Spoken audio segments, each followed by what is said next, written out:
तर दुसरीकडे माजी मुख्यमंत्री उद्धव ठाकरेंनी हिवाळी अधिवेशनाच्या चौथ्या दिवशी कामकाजात सहभाग घेतला आणि त्यामुळे उद्धव ठाकरेंनी अधिवेशनात उशिरा हजेरी लावल्यानं सत्ताधाऱ्यांनी त्यांच्यावर टीका केली। पण सत्ताधाऱ्यांच्या टीकेला उद्धव ठाकरेंनी रोखठोक उत्तर दिलंय। सरकार विरोधी पक्षनेत्यांची निवड का करत नाही असा सवाल त्यांनी थेट सरकारला विचारला। याशिवाय सरकारनं आमदार आणि मंत्र्यांच्या घोटाळ्यांवर पांघरून टाकण्यासाठी पांघरून खातं काढावं असा सल्लाही त्यांनी सरकारला दिलाय। बघूया। उद्धव ठाकरे 4 दिवसानंतर अधिवेशनात।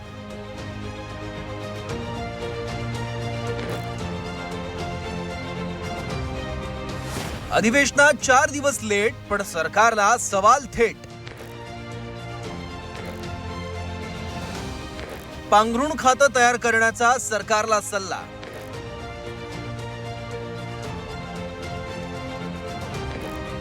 विधिमंडळाचं हिवाळी अधिवेशन सुरू झाल्यानंतर माजी मुख्यमंत्री उद्धव ठाकरे अधिवेशनाला कधी येणार असा सवाल उपस्थित केला जात होता।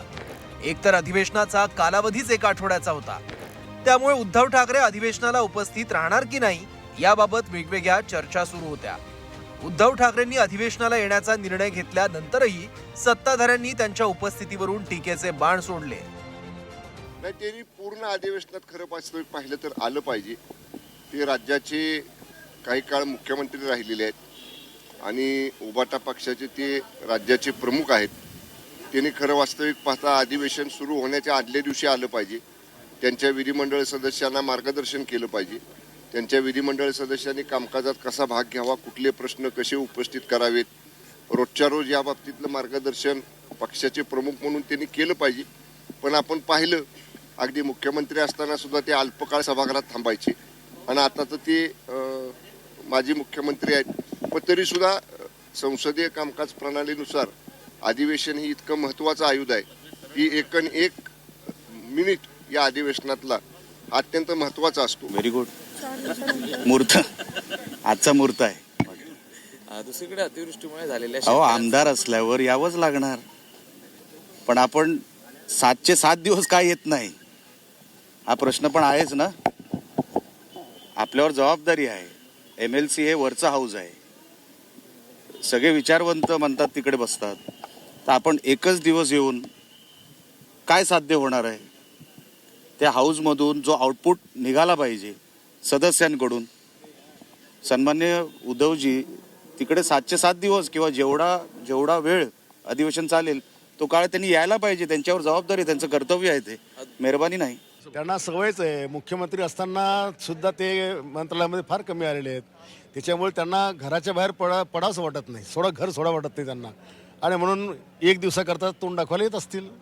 उद्धव ठाकरे दुपारी नागपुरात दाखल झाल्यानंतर थेट विधिमंडळ सभागृहात गेले। तिथून तासाभरातच त्यांनी पत्रकार परिषद घेत सरकारवर निशाणा साधला। सरकारनं मंत्र्यांच्या घोटाळ्यांवर पांघरून घालणारं एक पांघरून खातच काढावं असा टोला हाणला। मला नाही वाटत अशी निवडणूक यापूर्वी महाराष्ट्र राज्याने अनुभवली होती। पूर्वी आपण इतर राज्यांच्या निवडणुकांची उदाहरणं द्यायचो की बघा तिकडे कशी गुंडागर्दी सुरू आहे, कसे बंदुका काढल्या जात आहेत, बूथ कॅप्चरिंग कसं केलं जात आहे, पैशाचं वाटप कसा केलं जातोय, हे सगळं आपल्या महाराष्ट्रामध्ये व्हायला लागलं। मग इतर राज्य ही ज्यांची उदाहरणं देत होतो त्या राज्यात आता आपल्या महाराष्ट्राचं उदाहरण दिलं जात असेल की बघा तिकडे कशी बेबंदीशाही सुरू आहे। म्हणजे कोणाचा पायपोस कोणात राहिलेला नाहीये। मित्र म्हणताना एकमेकावरती धाडी टाकतायत, एकमेकाचे पैसे उघडकीस आणतायत, रोज कोणत्या ना कोणत्या तरी मंत्र्याचे भ्रष्टाचार अगदी पुराव्यानिशी बाहेर येत आहेत, त्यांच्या फिल्म बाहेर येत आहेत, पैशाच्या थप्प्या बाहेर येत आहेत, तरी सुद्धा मुख्यमंत्री ढिंब आहेत। म्हणजे मुख्यमंत्र्यांनी अजून एक खातं निर्माण केलं पाहिजे आणि त्याचं नाव पांघरुण मंत्री असं ठेवायला पाहिजे। उद्धव ठाकरेंच्या या टीकेवर त्यांचे एकेकाळचे सहकारी आणि उपमुख्यमंत्री एकनाथ शिंदेंनीही पलटवार केला।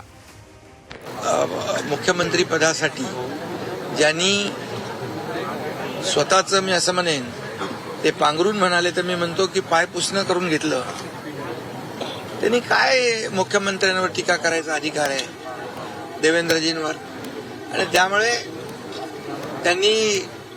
लोकांनी त्यांची जागा दाखवलेली आहे। प्रत्येकाने आपलं पांघरून पाहूनच हातपाय पसरले पाहिजे। उद्धव ठाकरेंनी अधिवेशनाला लेट हजेरी लावली असली तरी त्यांनी सरकारला सवाल थेट विचारण्याची संधी गमावली नाही। एकीच मारा पर सॉलिड मारा असं ठाकरेंचे समर्थक बोलू लागले। ब्युरो रिपोर्ट झी 24 तास नागपूर.